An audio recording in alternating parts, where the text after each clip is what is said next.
Okay, so good morning, grade 9. So we will start now our second week of activity for second grading period. Okay, so since yesterday wala naman tayong pasok due to Bonifacio Day, ah ayan. So ngayon natin siya sisimulan. Okay, so dito tayo mag-start sa Unit 2, Becoming an Empowered Citizenry. Wait lang may pumasok pa. Yan. So dito po tayo dadako sa lesson 4, doing the law written in our hearts.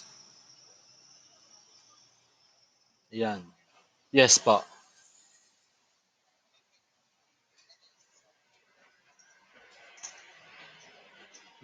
Naka ano naman tayo naka-record naman. Tsaka may competition tayo mamaya eh.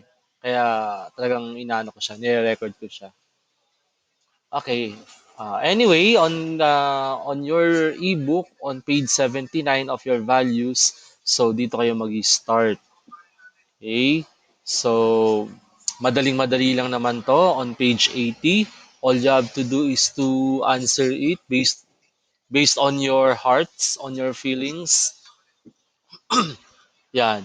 So, yes or no lang naman yan eh, no? So, kayo nang bahala. May tanong naman dyan. Is it natural to lie? Ayan. So, very basic.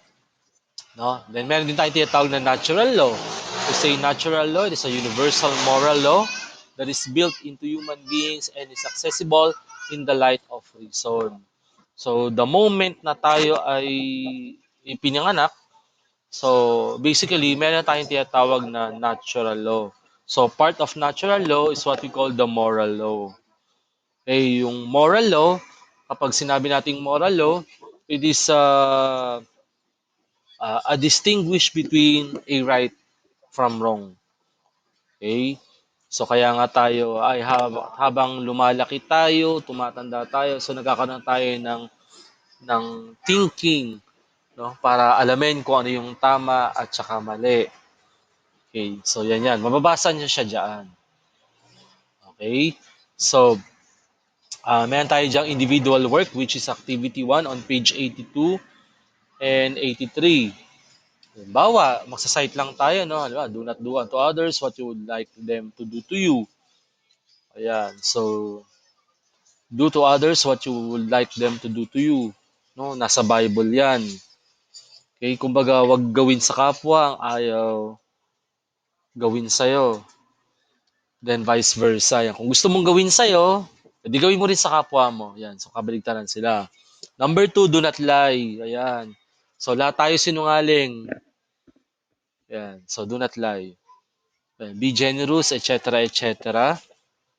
So, yan po yung mga makikita natin on page 83. So, dito sa page 84, so you have to complete each statement. Yan.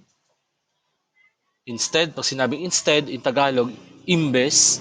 Yan. So, halimbawa, do not do others what you would not like them to do to you. Instead, blah, blah, blah, blah, blah. So, depende na yan sa inyong isasagot. Ito po, page 85. Hanggang dito sa page 86 ng activity 3, wag na po siyang gagawin. Okay? So again, meron tayong lalaktawan, page 85, 86 hanggang activity 3, wag na po siyang gagawin. So ito na po kagad activity for individual work hanggang sa baba, sa my personal pledge. Sige po, may tanong po ba? Wala. Okay, sige.